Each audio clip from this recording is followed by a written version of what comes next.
June 20వ తారీఖు దశమి శుక్రవారము దశ పాపహర దశమి. చాలా అరుదైనటువంటి రోజు. మనము ఏ కష్టాన్ని అనుభవిస్తున్నా సరే దానికి కారణం ఏదో ఒక పాపకర్మ ఉండే ఉంటుంది. అలాంటి పాపకర్మను ప్రాయశ్చిత్తం చేసుకునేటువంటి రోజులు చాలా అరుదుగా ఉంటాయి.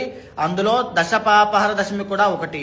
ఈ శుక్రవారం రోజున తప్పకుండా తలస్నానము చేయండి. సౌకర్యం ఉన్న వాళ్ళైతే గోదావరి, గంగా, కృష్ణ లేదా సముద్ర స్నానములైనా ఆచరించండి. చాలా గొప్ప ఫలితాలు ఉంటాయి.